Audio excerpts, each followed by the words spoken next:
Hello everyone, I am Renis Auma Ojwala from Kenya, currently a PhD student at World Maritime University in Sweden under Empowering Women program. My research focuses on gender equality in ocean science for sustainable development in Kenya, analysis of ocean science institutions. This research was inspired by my past experiences and challenges as a young female ocean scientist who could not find a job after graduation in her own field, and also experienced discrimination in some organizations where I had to volunteer for months before getting a 6 months contract.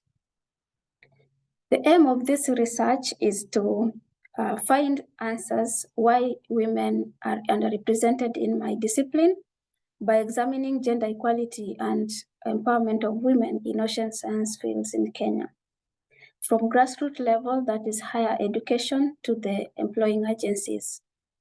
I investigated gender disaggregated data and evaluated institutional gender policies in place, as well as explored barriers that women and students and staff face in their institutions. To expand my knowledge on diversity in these institutions, I used intersectional lens to examine additional social identities such as age, ethnicity, class, and education that intersect with gender to influence the power relations and the achievement of gender equality, as well as to understand the structural inequalities in place.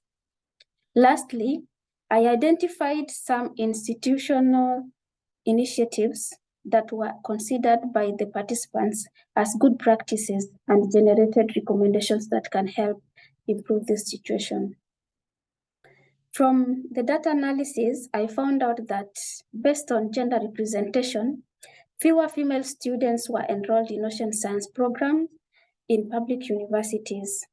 Also, women staff were underrepresented in all the 27 ocean science institutions that I investigated.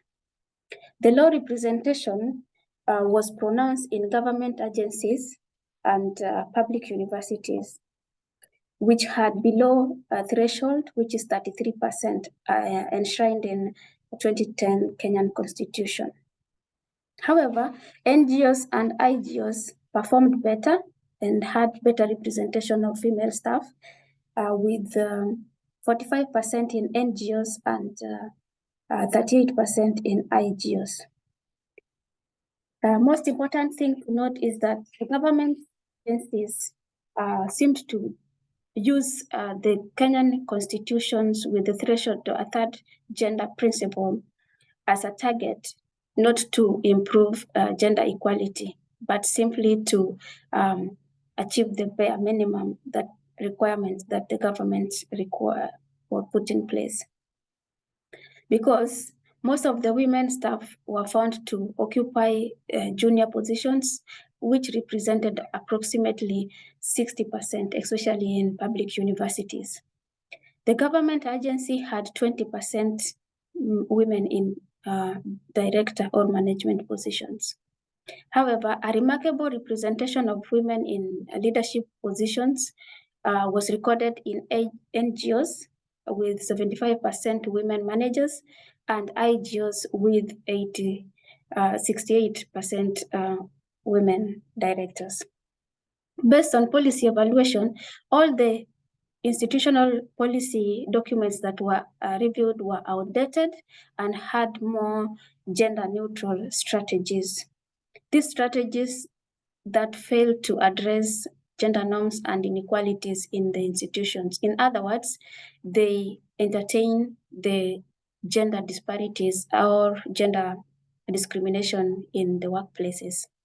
Also, looking at the relationship between gender policy and gender equality, I noticed that there were some mismatches because the presence of gender equality in some institutions did not translate to the gender balance among students and staffs, because most of the institutions without gender policies perform the same as those with gender policies.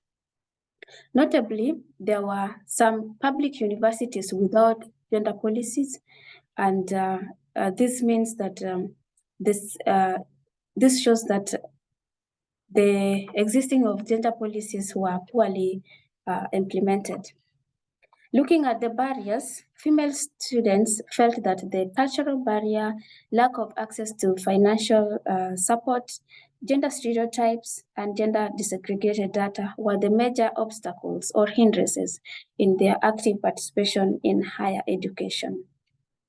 Women staff, on the other hand, frequently mentioned that discriminatory primary promotion guidelines, a lack of support and recognition, conflicts between work and family responsibilities, sexual harassment and bullies, financial constraints, and lack of research funds were the major obstacle for their career progression in ocean science.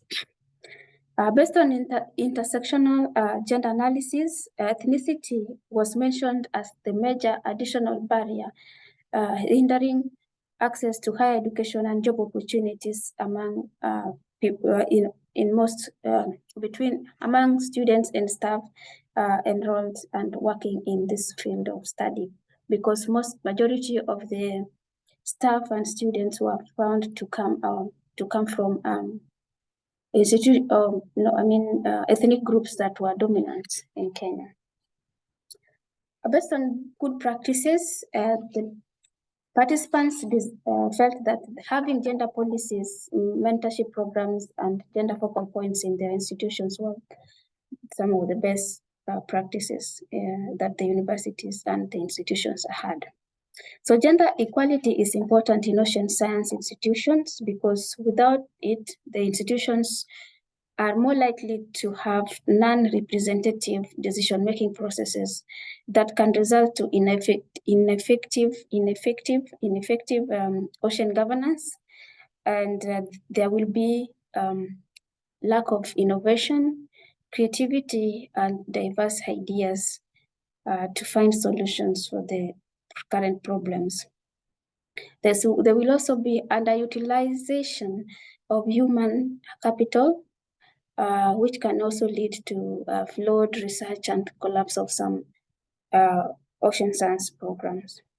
So from my findings, the following recommendations were made: that the institution should conduct regular data collection by gender, and also ensure regular monitoring and evaluation plan on gender issues to keep track on the progress. Institutions should have fair and equitable selection, enrollment, and admission process of students in a public university to increase the number of female students in ocean science. Institutions should provide fellowship programs to give chance to female students to develop their skills in ocean science and relieve them from graduating with huge debts from government loans. The institutions should provide equal opportunities for men and women in recruitment and hiring, especially in management, leadership, and decision-making positions, by having equitable recruitment committees. The outdated policies should be reviewed to incorporate gender aspects and have a gender transformative strategies. The institution should also commit resources, both human and finances, to ensure effective implementation of the policies. Awareness creation is needed to both staff and students to make them aware of some of the obstacles and barriers, including the cultural beliefs, and so that they can be well educated and change their mindset. The institution should develop active mentorship programs to encourage women to take up ocean science courses. And lastly, women role models should be involved so that they can attract more women in this field. Otherwise, that's all I can share from my findings, and I wish you all the best. Thank you for your attention.